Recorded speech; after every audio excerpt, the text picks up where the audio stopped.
리더십을 우리가 정의를 할 때 예수님의 모델을 통해서 정의를 했었어요.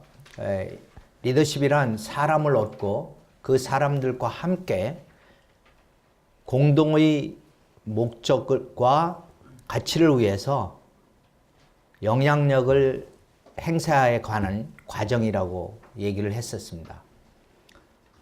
리더십은 어떤 관계적 리더십을 얘기를 했었어요. 사람을 얻고 그 사람들과 함께 공동체의 목적을 이루기 위한 그러한 과정에서의 관계적 영향력이다라는 말을 했었습니다.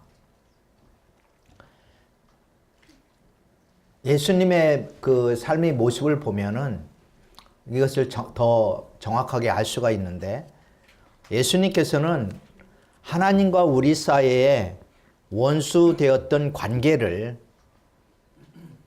회복시키기 위해서 예수님이 이 땅에 오셨어요. 우리가 하나님을 떠나서 하나님을 배반하고 죄의 종이 되었었죠.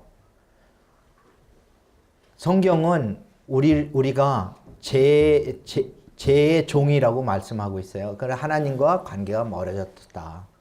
그런데 하나님께서 우리를 이처럼 사랑하사 독생자를 주셨으니 이는 누구든지 저를 믿는 자마다 멸망치 않고 영생을 얻게 하려 하심이니라. 예수님께서 오신 목적은 하나님과 원수되었던 우리를 위해서 화목제물이 되어 주시고, 그가 죽으심으로 우리의 죄악을 다 용서해 주시고 하나님과 우리 사이에 맡겼던 담을 다 허물어 주시고, 그리고 하나님을 아버지라 부를 수 있는 그러한 놀라운 관계 회복을 주셨습니다. 이 예수님은 또 오셔서 하나님과 우리 사이의 관계뿐만 아니라 사람과 사람 사이에 막혔던 모든 관계들을 정상화시키기를 원하셨어요. 그 대표적인 말씀이 원수를 사랑하라는 말씀이에요. 그리고 또 이 사람과 사람 사이에 화목이 얼만큼 중요한지를 비유로 말씀을 하셨는데, 제단에 예물을 드리러 가기 전에 혹시 형제와 불화한 사람이 있으면은 그걸 화평케 한 다음에 제단에 가서 예물을 드려라 말씀하실 정도로 관계 회복을 중요하게 생각하셨습니다. 사실 이 관계라고 하는 것이 얼만큼 인생에서 중요한가, 이런 신앙적인 측면뿐만 아니라 관계가 얼만큼 중요한가에 대해서 많은 연구들이 쏟아져 나오고 있는데요. 한 연구를 한번 소개해 드릴게요. 미국 보스턴 대학이 7세 어린이 450명의 일생을 40년에 걸쳐서 추적한 결과 성공과 출세에서 가장 중요한 영향을 미친 요인이 무엇이었을까요? 40년을 추적 조사했어요. 그 첫 번째 요인이 다른 사람과 어울리는 능력이었습니다. 다른 사람과 어울리는 능력이었어요. 인생의 성공은 목적을 이루는 것인데, 그 목적이 무엇이든지 간에 그 목적을 이루는 데 있어서 가장 중요한 성공 요인이 다른 사람들과 잘 어울리는 능력이었다. 두 번째는, 그리고 나머지는 뭐냐 하면은 좌절을 극복하는 태도예요. 여러 가지 삶의 태도 중에서 어려운 일을 당했을 때 포기하지 아니하고 다시 일어설 수 있는 그러한 태도, 그것이 가장 중요하다. 세 번째는 감정을 조절하는 능력이다. 자기 감정을 조절하는 능력. 이 세 가지가 인생에 있어서 삶의 목적을 이루는데 가장 중요한 요인이다. 그런데 이 세 가지 중에 관계 능력, 즉 다른 사람과 잘 어울리는 능력이 얼만큼 중요한가에 대해서 다른 연구를 보면은 사람이 가질 수 있는 여러 능력이 있잖아요. 지적 능력도 있고 또 선천적으로 타고난 천부적인 능력도 있습니다. 여러 가지 능력 중에서 직장 생활을 한다든지 또는 사회생활을 하는 데 있어서 가장 중요한 것은 무엇일까? 그거는 85%의 영향을 미치는 성공 요인이 인간관계라고 조사는 밝히고 있습니다. 인간관계가 85%를 좌우하고 나머지 능력, 지적 능력이나 기타 재능이나 이런 것들이 15%밖에 영향을 미치지 못한다. 따라서 두 조사 결과를 종합해 보면은 인생에 있어서 성공하는데 관계 능력이 가장 중요한데 이 관계 능력을 결정하는 그것이 무엇인가? 그것을 알아볼 필요가 있어요. 어떻게 하면 우리가 사람을 얻을 수 있겠는가? 사람들과 좋은 관계를 가져갈 수가 있겠는가? 혹시 깨어진 관계가 있다고 하면 어떻게 하면 그 깨어진 관계를 회복하고 우리 인생에 있어서 성공적인 삶을 살아갈 수가 있겠는가 하는 겁니다. 우리 여기 있는 학생들에게 한번 질문해 보고 싶어요. 혹시 살아가면서 관계 때문에 어려웠던 적이 있나요? 한 번도 없어요? 예, 여기 이제 보통 평균 나이가 26살인데 26년 동안 살아오면서 나는 관계 때문에 어려워졌던 적이 한 번도 없다라는 사람은 한 사람도 없으리라고 생각이 됩니다. 친구 관계 또는 부모님과의 관계 또 혹시 소수겠지만 애인과의 관계 뭐 이러한 것들 때문에 눈물을 흘리고 또 아파하고 또 심지어는 살고 싶지 않다라고 생각한 적도 있을 거예요. 이 관계가 깨어졌을 때 정말 그게 엄청난 상처를 받게 되고 삶의 의미를 찾지 못해서 방황했던 그러한 때가 있었으리라고 생각이 됩니다. 저도 마찬가지로 그런 시절을 겪어왔습니다. 사람은 관계하면서 살 수밖에 없는 존재입니다. 어떻게 하면은 그러면은 좋은 관계를 가지고 깨어진 관계를 회복하면서 그 관계를 계속 유지해 갈 수가 있을까요? 그렇게 하려면은 인간관계의 그 패러다임을 이해할 필요가 있어요. 인간관계의 패러다임에 대해서 스티븐 코비라고 하는 분이 얘기를 하고 있습니다. 스티븐 코비가 인간관계의 패러다임을 이렇게 얘기를 하고 있습니다. 6가지의 인간관계의 패러다임이 있다. 첫 번째는 승승 패러다임이에요.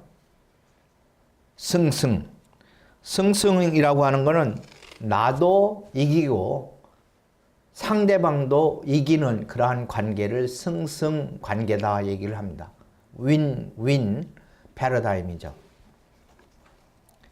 서로의 이익을 중요하게 여깁니다. 나의 이익뿐만 아니라 상대방의 이익도 중요하게 여기고 다른 사람을 많이 배려하고 또 경청하는 것을 특징으로 합니다. 충분한 대화를 하고 또 다른 사람에 대해서 노를 해야 될 경우에 용기를 가지고 노를 합니다. 이런 사람들은 상대방에 대한 배려뿐만 아니라 동시에 용기가 있는 사람들이에요. 배려와 용기 두 가지를 다 갖춘 사람이 윈윈 관계를 가져갈 수가 있습니다. 두 번째 패러다임은 승패적 사고방식이에요. 승패적 사고방식. 자신은 이기고 상대방은 지게 만들어야 되겠다. 나만 이기면 된다. 라는 사고방식으로 그러한 철학을 가지고 인간관계를 만들어가는 사람들입니다. 제약된 사람들이 대부분이 이러한 생각을 하면서 살고 있죠. 죄가 들어오면서 우리 가운데 제일 먼저 찾아오는 것이 이기주의예요. 이기주의. 나의 유익만을 구하는 거예요. 승패적 사고입니다. 이러한 사람들의 특징은 다른 사람에 대한 배려가 부족하고 오직 자기만을 아는 사람들입니다. 세 번째 사고방식은 패승적 사고예요. 반대로 크리스찬들이 많이 빠질 수 있는 오류 중에 하나인데, 나는 지고 상대는 이기는 그러한 인간관계 형식입니다. 어떻게 생각하면 여러분들이 지는 것이 이기는 것이다 생각을 하고 많이 그렇게들 생각을 해요. 지고 말지. 예수님이라면 어떻게 하셨을까? 예수님은 무조건 지셨을까요? 라고 생각할 수가 있는데, 이거는 건강한 관계로 오랫동안 지속할 수 있을지는 없습니다. 우리는 사람이기 때문에, 우리는 하나님이 아니기 때문에 이러한 내가 늘 지고 사는 이러한 관계는 장기적으로 지속 가능한 관계가 될 수가 없어요. 서로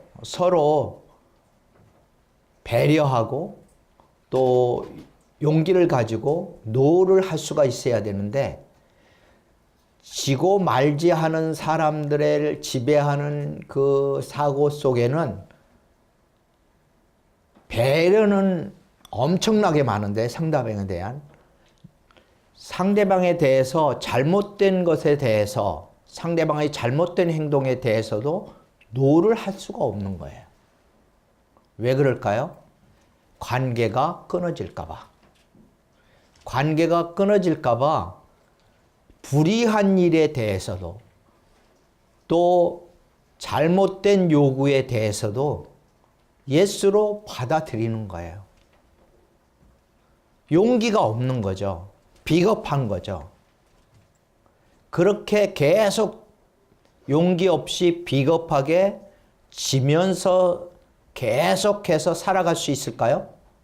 계속해서 좋은 관계가, 건강한 관계가 유지할 수 있겠느냐, 이런 얘기예요. 그렇게 할 수는 없을 거 아니에요.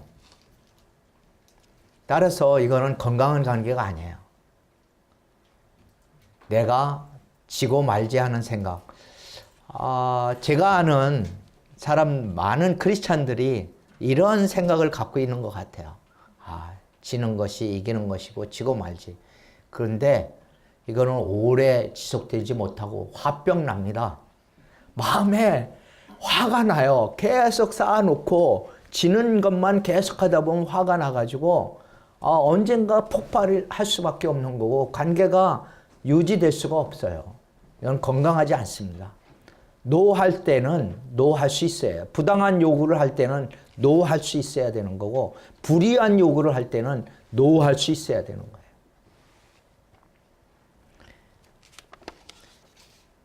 그 다음에 이제 네 번째 사고방식은 패패적 사고방식입니다. 나도 지고 너도 지고 둘 다 죽자 하는 사고방식이에요. 매우 뭐라 할까요? 파괴적인 그러한 방식이라고 볼 수가 있습니다. 관계가 성공의 가장 중요한 요소고 인간 행복의 가장 중요한 요소라고 하는 것이 모든 조사들이 밝혀주고 있는데, 너도 죽고 나도 죽고 서로 죽고 말자 하는 거는 그 가운데 미움이 가득한 거예요. 인간에 대한 신뢰를 잃어버린 겁니다. 아예. 인간에 대한 신뢰가 없기 때문에 회복 불가능하다고 생각하니까 다 파괴해버리고 말겠다라고 하는 거예요. 자기도 파괴하고 남도 파괴하고. 그래서 묻지마 살인 현상이 요즘 나타나는 거고, 묻지마 폭력이 계속 사회 속에 팽배한 거는 이 사회 가운데 인간에 대한 신뢰를 잃어버렸기 때문에 그래요. 신뢰를 잃어버렸기 때문에 더더구나 배려도 없고 용기도 없습니다. 이거는 어디에서 나오느냐 하면은 패승이 오래 지속되든지 아니면 승패가 오래 지속될 경우에 균형을 잃어버리게 되고 장기적으로 나타나는 현상이 패패적 사고에 이르게 됩니다. 따라서 여러분 가운데 혹시 패승적 사고나 승패적 사고를 지속하고 있는 사람은 건강하지 않다고 생각하시고 균형 잡힌 승승적 사고로 전환할 필요가 있어요. 항상 모든 관계에 있어서 승승을 추구하세요. 나도 이기고 상대방도 이기고. 저는 이제 이기는 데 있어서 어떤 균형이 필요한데 50대 50을 추구할 수가 있을까 하는 생각을 해봐요. 근데 50대 50은 상당히 어려운 것 같고요. 마음 자세로 51대 49 정도, 내가 49를 갖고 상대방에게 51을 준다라고 생각해서 1%만 내가 양보하면은 행복할 것 같아요.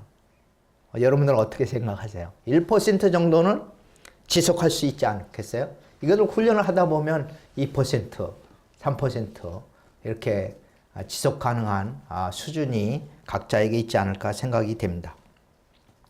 다섯 번째 사고방식은 승적 사고예요. 아예 다른 사람은 그 사람의 마음에 있지도 않습니다. 자기만 생각하는 거예요.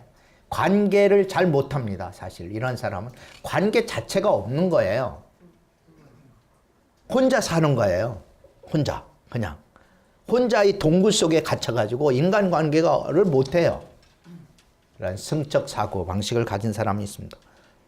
늘 그래서 그 마음 가운데는 애롭고 부족하고 늘 그런 부족의 심리 가운데 있어요. 채워지지 않는 마음들이 속에 있는 거예요. 사람은 관계를 통해서 채움을 받을 수가 있습니다. 서로 사랑하고 사랑받고 이 관계를 통해서 사랑이 우리 안에 샘솟듯 하는 거고, 또 하나님과의 관계를 통해서 하나님의 사랑이 우리 가운데 거하게 되는 거죠. 근데 이 관계를 끊어버리고 혼자 동굴 속에 갇혀 있으면 사랑을 공급받을 수가 없어요. 하나님으로부터도 공급받지 못하고 다른 사람으로부터도 공급받지 못하고 또 공급받은 것을 다른 사람에게 나누지 못하기 때문에 그 사랑은 썩어질 수밖에 없습니다. 오래 지속될 수가 없어요. 혼자 살려고 하는 사람들, 그런 사람들이 일부러 혼자 살려고 하는 건 아닐 거예요. 그렇지만 독신주의자가 있다고 그러면은 마음을 바꾸세요. 마음을 바꾸고 사랑할 사람을 찾는 것이 행복한 인생을 사는 비결이고, 또 하나님께서도 그러기를 원하십니다. 사람이 홀로 사는 것을 하나님께서 기뻐하지 아니하시고 사람에게 돕는 배필을 주셨어요.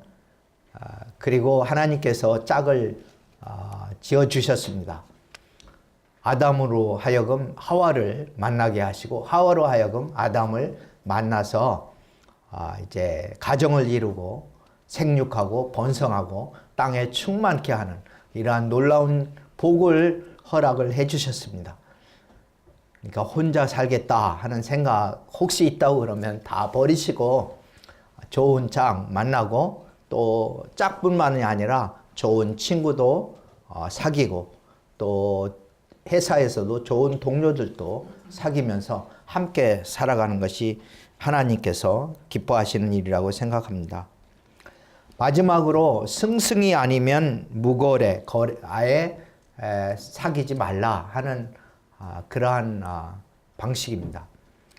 이 방식은 현실적인 중요한 하나의 시사점을 주고 있어요.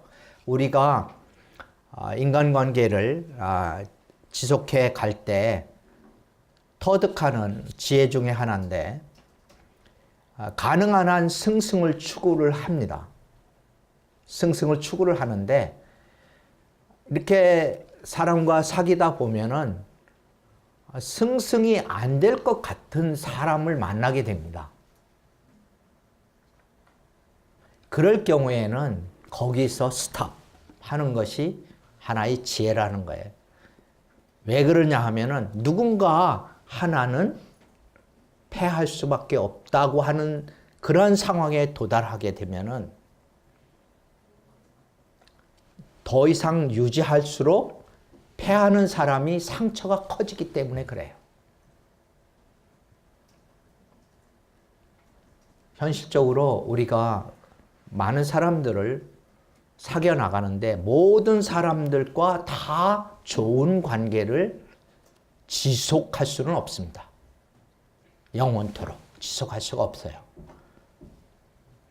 때로는 우리가 눈물을 머금고 서로 상처받지 않기 위해서 관계를 스탑하는 것이 더 서로를 사랑하는 길일지도 몰라요.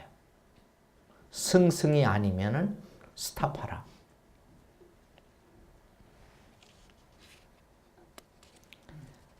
여섯 가지 인간 관계 유형 중에 여러분들은 어떤 유형을 주로 많이 쓰고 있는지 모르겠어요. 저는 이 스티븐 코비의 이 책을 읽은 다음에 저 자신을 가만히 이렇게 들여다봤어요. 근데 예수 그리스도를 믿고 난 다음에는 승승을 많이 추구하도록 그렇게 저 자신을 훈련시켜 온 것 같고요.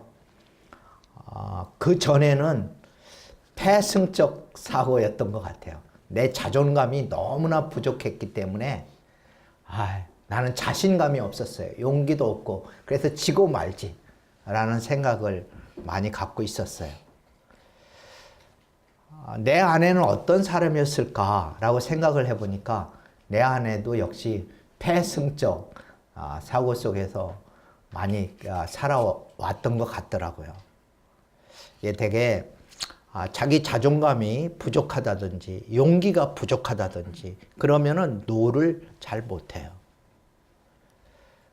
여러분 나이에 젊었을 때 이제 조심해야 될 거 있는데 특별히 여학생들이 조심해야 될 게 있는 것 같아요.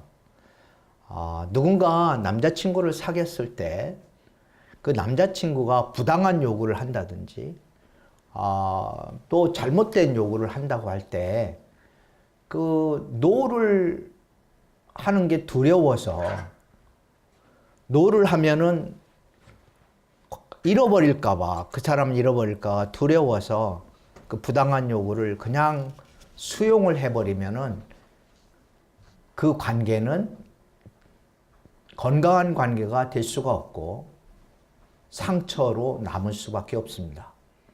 그러니까 노할 때 노가 필요할 경우 용기를 내서 노를 하세요. 그렇게 하는 것이 건강한 관계를 지속 가능하게 할 수가 있습니다. 이러한 관계의 패러다임을 우리가 이해하고 승승의 관계를 계속해 가려면은 우리가 사귀는 그 사람에 대한 깊은 이해가 필요해요. 나아가서는 우리의 모든 인간에 대한 기본적인 이해가 필요합니다.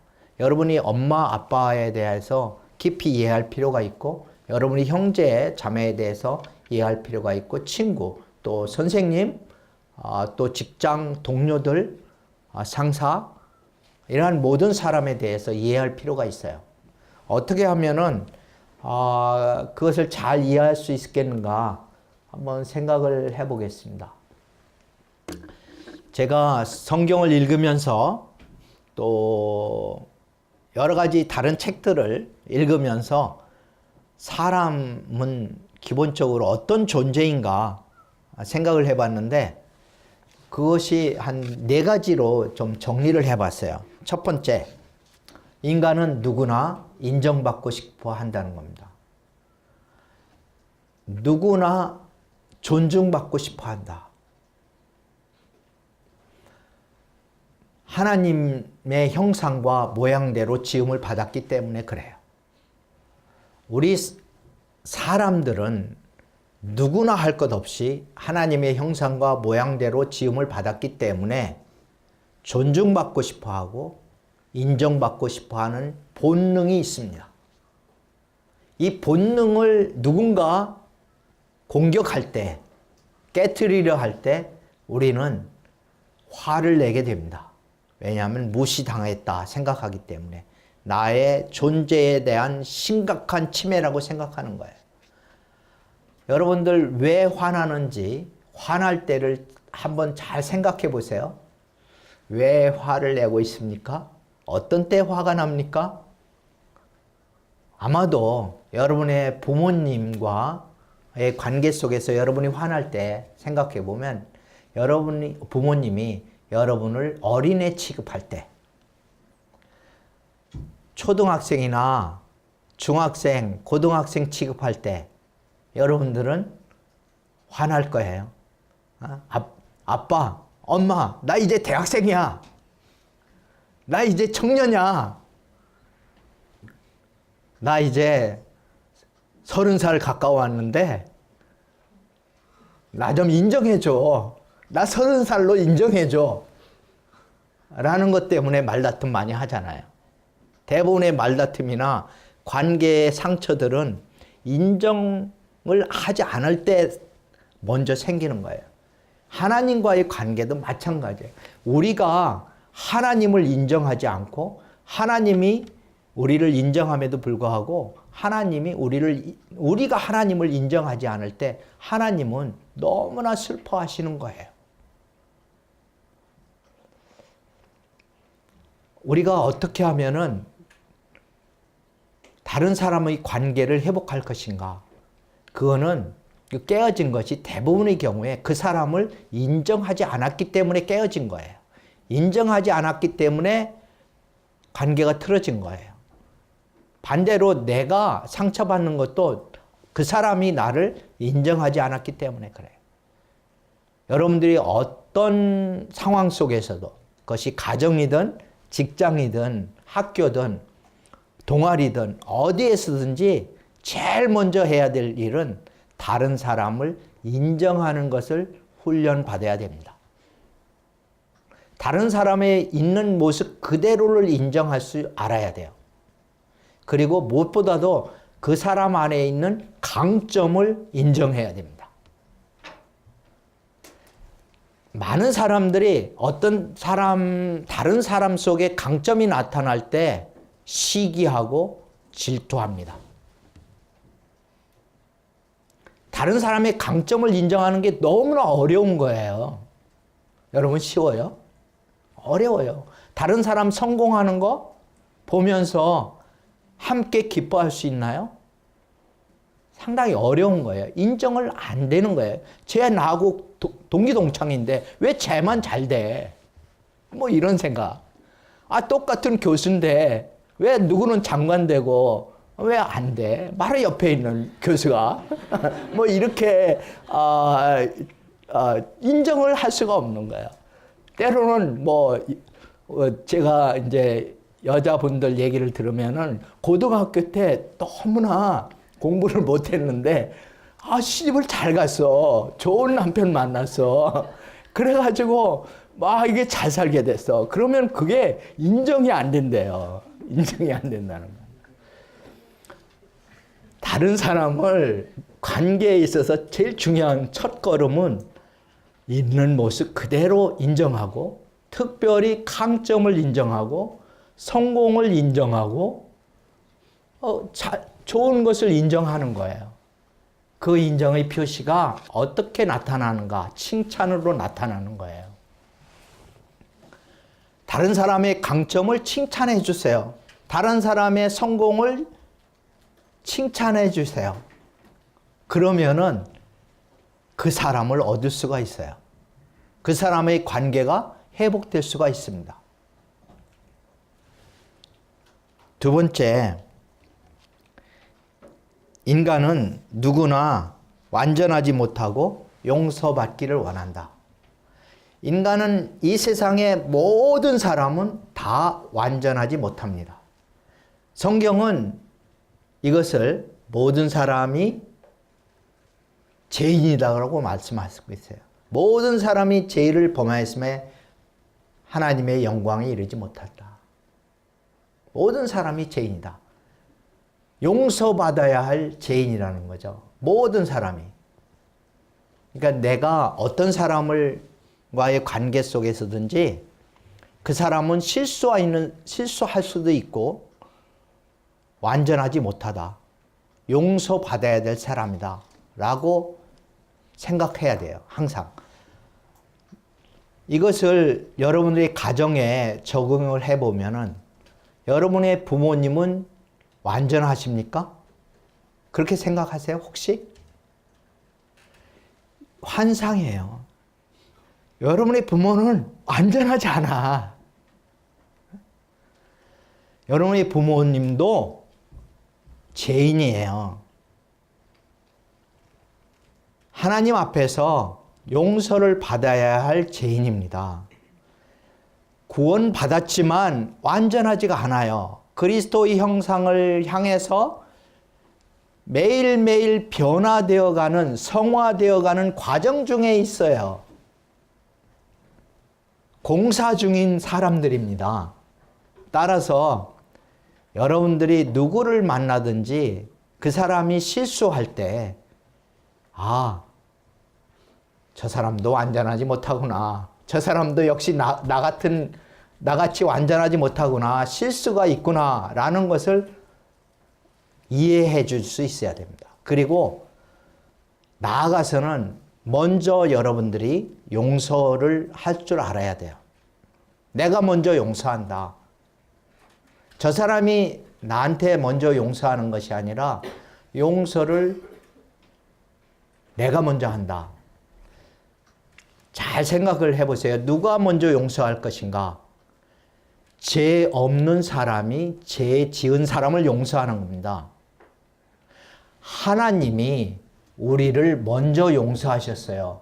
예수님이 먼저 우리를 용서하셨습니다. 그러니까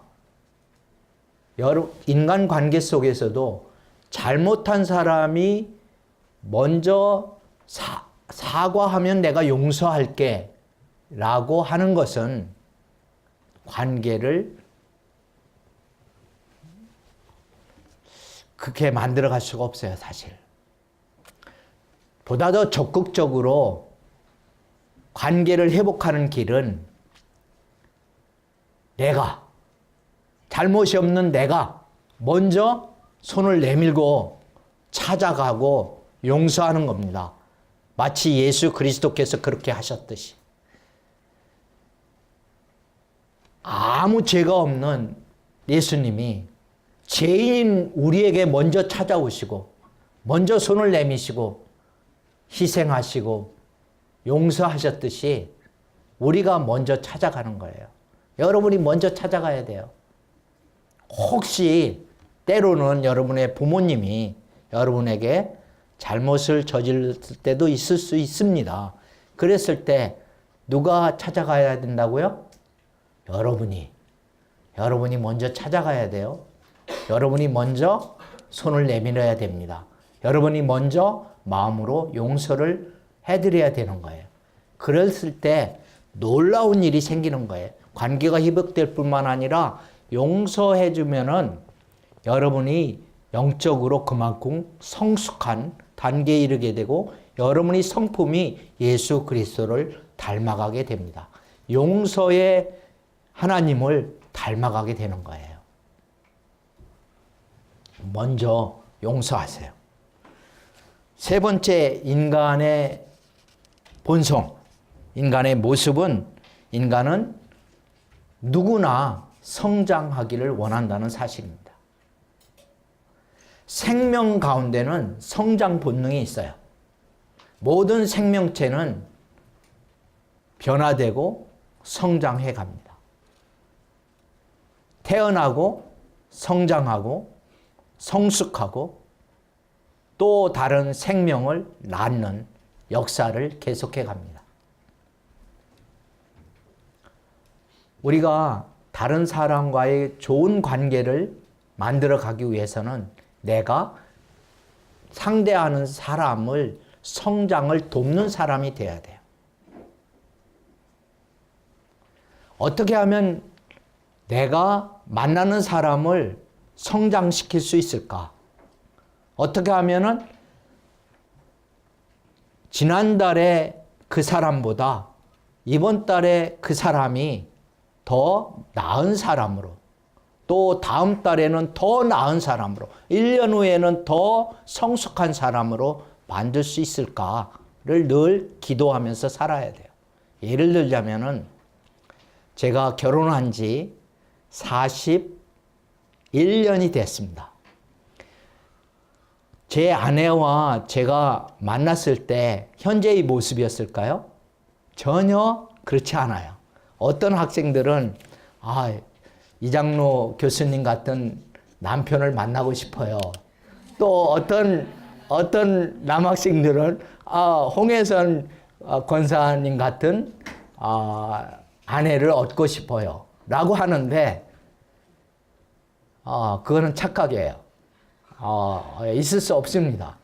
벌써 41년이라는 세월 동안을 많이 변화되었기 때문에 그동안 서로가 서로를 성장시켜 줬기 때문에 41년 전의 나의 모습과 오늘의 나의 모습은 전혀 다른데 그것은 하나님의 성령이 내 안에서 나를 변화시켰을 뿐만 아니라 둘째는 내 곁에 있는 내 아내가 돕는 배필로 나를 여러 모습으로 연단시키고 훈련시켜서 오늘의 내가 있게 만든 거예요.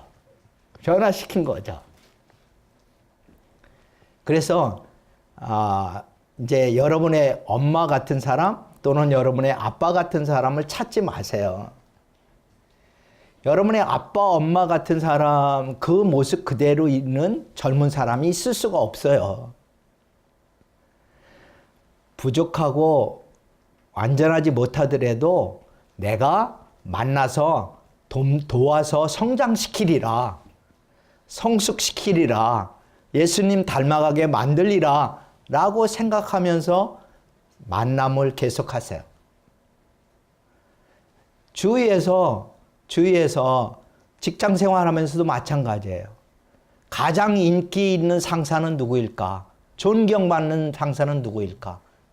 조사에 의하면은 나를 성장시켜준 상사, 그 사람이 존경받는 상사가 되는 겁니다. 여러분들이 리더십을 배우고 있는데 정말 리더십에서 중요한 것은 내가 만난 사람을 내가 꼭 성공시키리라고 하는 그러한 결단을 가지고 그런 목표를 가지고 임파워먼트를 하는 거예요. 능력을 부여해 주는 거예요. 잘할 수 있게 만들어주고 성장할 수 있게 만들어주는 거예요. 그래서 그 사람이 나를 만남으로 내가 참 잘했다. 저 사람 때문에 내가 성공했어. 라고 하는 그러한 상대방이 될 수 있다면 여러분들이 훌륭한 리더십을 갖고 있는 겁니다. 그런데 반면에 그 반대의 사람이 있을 수가 있어요. 어떤 사람을 만나면은 나를 성공시키는 것이 아니라 나는 그 사람 앞에만 서면은 늘 패배자인 것 같고 늘 작아지기만 하고 그럴 수가 있잖아요. 늘 뭔가 이제 실패만 거듭하는 그러한 거는 올바른 관계가 아니라는 증거입니다. 서로 돕는 배필이 되고 서로 성공시키는 리더가 되고 또 팔로워가 될 때 좋은 관계가 지속될 수가 있습니다. 네 번째는 사람은 누구나 섬김을 받고 싶어 한다는 거예요. 모든 사람은 다 섬김을 받고 싶어 합니다. 그래서 예수님은 그 섬김을 받고 싶어 하는 사람들에게 섬기러 오셨어요. 인자가 온 것은 섬김을 받으러 함이 아니라 섬기려 함이라 말씀하셨습니다. 우리가 정말 좋은 리더가 되고 또 좋은 인간관계를 갖기 위해서는 내가 먼저 섬기리라 하고 기도하고 그런 결단을 가는 것이 중요합니다. 섬김의 리더십, 서번트 리더십, 이게 중요한 거예요. 그런데 우리는 내가 먼저 섬김을 받아야 되겠다라고 주장을 하는 거예요. 내가 먼저, 네가 나를 먼저 섬겨달라. 그러면 내가 너를 섬길게. 라고 하는데 예수님은 그 순서를 바꾸셨어요. 예수님은 먼저 섬길 것을 우리에게 요청하고 있습니다. 여러분이 혹시 관계가 깨어진 사람이 있습니까? 가만히 살펴보세요. 여러분이 나를 먼저 섬겨주세요 라고 계속 요구했기 때문에 일지도 모르겠어요. 또는 용서를 해주지 않았기 때문일 수도 있어요. 또는 상대방을 인정하지 않았기 때문에 있을 수 있습니다. 이러한 것들을 오늘 좀 더 여러분 자신을 살펴보고 회개하고 또 방향을 돌이켜서 여러분들이 관계를 회복했으면 좋겠습니다.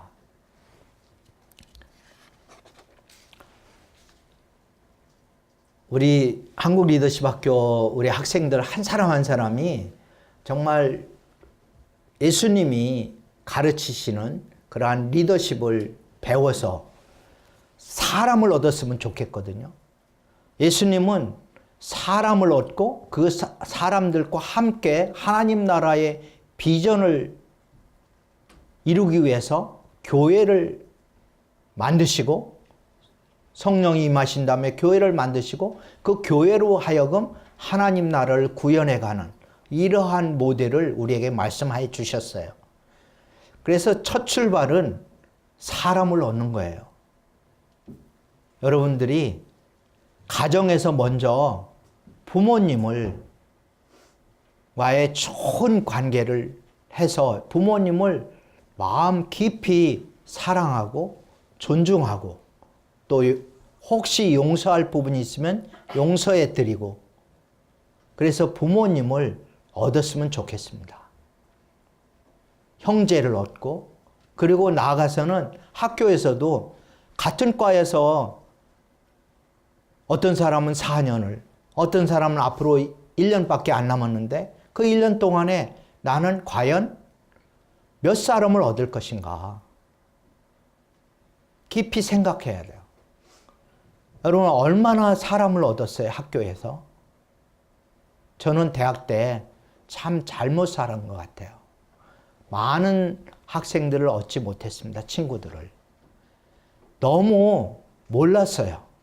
그저 교회에 가서 일주일에 4일, 5일씩 살면서 전도하는 일만 너무 힘썼어요. 물론 전도해서 생명을 얻는 일을 했지만 그렇지만 정작 학교에서 나의 친구들에게 좋은 관계를 맺지 못했던 것 같아요. 여러분들은 그러지 않았으면 좋겠어요.